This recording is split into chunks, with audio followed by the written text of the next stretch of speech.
There is a kind of loneliness that rarely announces itself. It doesn't always look like an empty apartment, unanswered messages, or someone sitting alone in the dark. Sometimes it wears a neatly pressed shirt. It goes to work every morning. It laughs at the right moments, pays the bills, remembers birthdays, and asks everyone else how they're doing. From the outside, nothing seems wrong. But beneath that carefully maintained surface, something is quietly disappearing.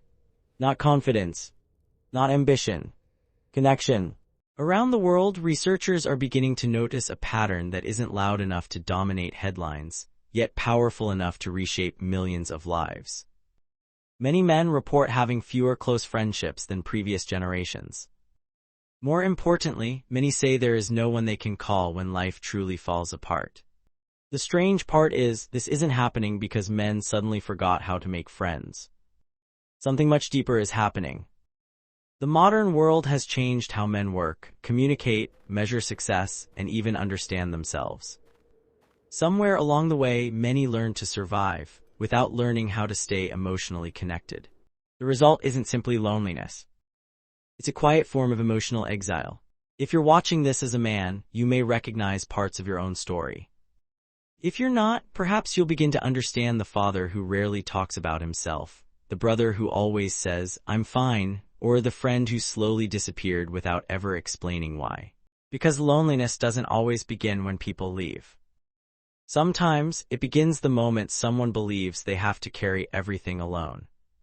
To understand why this happens, we need to look beyond friendships.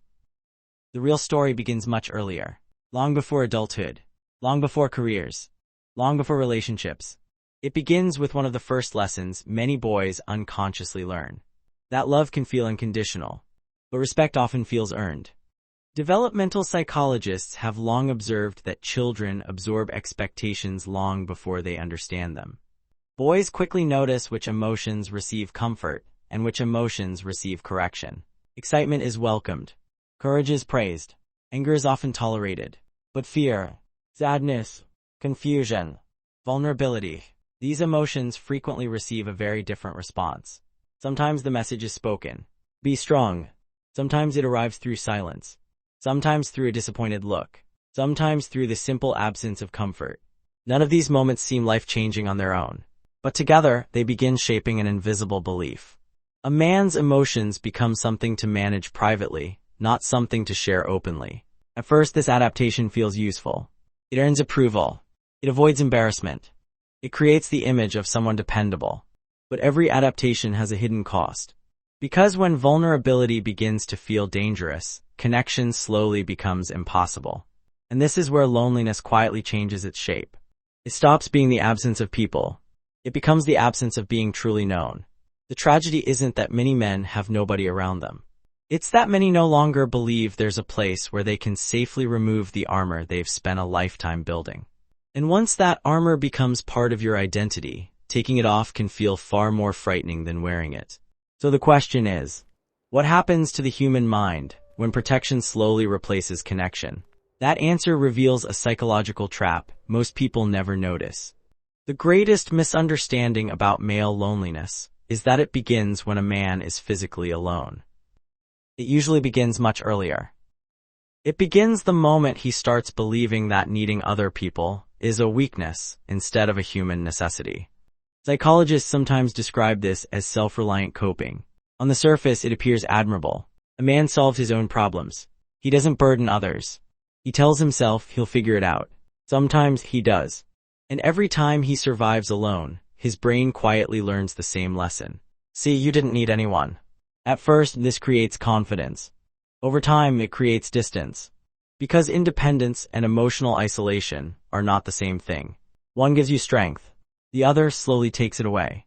The problem becomes even more complicated as adulthood begins. During childhood, friendships happen almost by accident. School places the same people together every day. Shared experiences create conversations without effort. Trust grows naturally because life keeps bringing people back together. Adult life works differently. Work replaces play. Responsibilities replace curiosity. Schedules replace spontaneity. Without realizing it, many men stop building relationships and start maintaining responsibilities. and something else quietly takes the place where connection once lived. Achievement.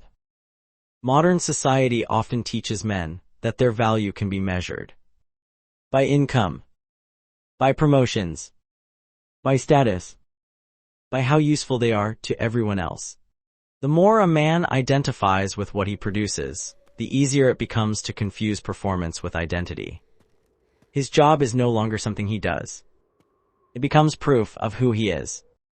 This creates a dangerous psychological trade.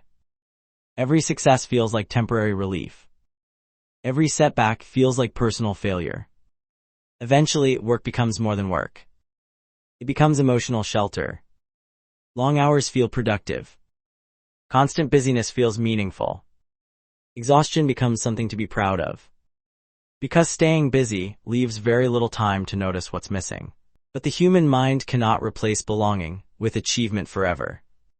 Research in social neuroscience consistently shows that meaningful relationships aren't simply comforting. They regulate stress, improve emotional resilience, and even influence physical health. Our nervous system evolved expecting safe social bonds, not endless self-sufficiency. When those bonds weaken, the mind searches for another way to feel secure. Some men bury themselves in work. Others disappear into games. Some scroll endlessly through social media. Others convince themselves they simply prefer being alone. Each strategy offers temporary relief. None solves the deeper problem. Because loneliness isn't asking for more entertainment. It's asking for genuine connection. And the longer that need goes unanswered, the easier it becomes to believe something far more dangerous. Maybe this is just who I am. That belief becomes the invisible prison. Because once loneliness starts feeling like part of your identity, instead of a passing experience, escaping it becomes far more difficult than anyone realizes. So the question is, if connection is such a fundamental human need, why does opening up feel so frightening for so many men? Perhaps the hardest part of male loneliness isn't the silence, it's the performance. Many men become remarkably skilled at appearing emotionally stable, while quietly carrying burdens no one else can see. They learn to answer every question with a familiar phrase.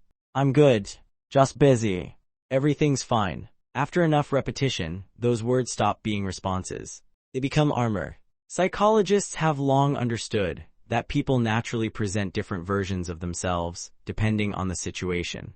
But when the gap between the public self and the private self becomes too large, maintaining that image begins to consume enormous emotional energy. The man who always has the answers starts feeling like he can never admit confusion. The dependable friend believes he must always be dependable. The provider convinces himself he has no permission to fall apart. Without realizing it, he becomes trapped inside the role he spent years creating. This is one of the hidden costs of masculinity built entirely on competence. The stronger the image becomes, the harder it feels to reveal the person underneath. Ironically, this often happens when life becomes most difficult. A breakup, the loss of a job, financial pressure, a parent growing older, the quiet fear that life isn't unfolding the way it was supposed to. These are the moments when support matters most. Yet they're also the moments many men disappear. Not because they don't want help, because they don't want to be seen needing it. Shame has a remarkable way of shrinking the world. It whispers that everyone else has their life together. That asking for help will disappoint people. That vulnerability will change how others see you. But shame survives through isolation. The less we speak, the more believable its stories become. Researchers studying social connection have found something surprisingly simple. Genuine trust rarely begins with dramatic emotional confessions.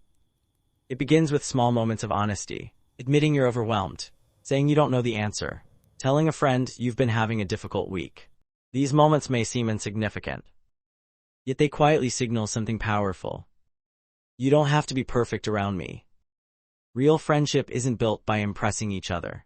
It's built by gradually lowering the walls that keep both people hidden. Unfortunately, modern life gives us fewer opportunities for those walls to come down naturally. Conversations become text messages. Presence becomes notifications. Algorithms learn our interests better than our neighbors do. We're connected to hundreds of people, yet deeply known by almost no one. Technology has made communication effortless. It has not made closeness effortless. Because closeness has never been created through convenience. It grows through shared experiences, repeated presence, uncomfortable honesty, and the courage to let another person witness the parts of ourselves we've spent years trying to hide. The beautiful truth is, loneliness is rarely permanent. But escaping it doesn't begin by finding better people. It begins by risking a different version of yourself. The version that no longer believes strength and openness have to stand on opposite sides of the same door. If you've recognized yourself somewhere in this video, the goal isn't to convince you that you've been living the wrong way. It's to remind you that loneliness is not a personality. It is a signal. Just as physical pain tells us that something in the body needs attention, loneliness tells us that something essential is missing from our emotional life. The mistake many men make is trying to silence that signal instead of understanding it. They work harder, stay busier, buy another distraction. They tell themselves that things will improve after the next promotion, the next relationship, or the next milestone. But loneliness doesn't disappear because life becomes more successful. It fades when life becomes more shared. The encouraging news is, meaningful connection rarely begins with dramatic changes. It begins with small acts, repeated consistently. Reach out to the friend you've been meaning to call, even if months have passed. Accept an invitation, instead of automatically saying you're too busy. Find a place where people gather around a shared purpose, whether it's a gym, a hiking group, volunteering, or learning a new skill. Not because every stranger will become a lifelong friend, but because connection grows through repeated presence, not perfect first impressions. And perhaps the hardest step of all is allowing someone to see that you don't always have everything under control. You don't need to tell your entire life story. Sometimes, honesty begins with a single sentence. I've been carrying a lot lately. Those few words can open a door that years of silence never could. More often than not, you'll discover something unexpected. The person sitting across from you has been carrying invisible weight too. Because despite what the modern world often suggests, strength has never meant becoming emotionally untouchable. Real strength is the confidence to remain open in a world that constantly encourages people to hide. Maybe that is the quiet truth behind male loneliness. It isn't proof that men care less, or that they need less, or that they were built to face life alone. It is often the result of years spent believing that being needed is safer than being known.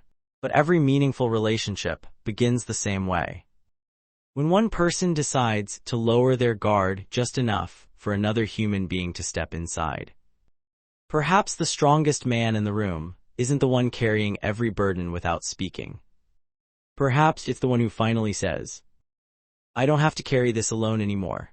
If this video helped you see yourself or helped you better understand the men in your life, share your thoughts in the comments.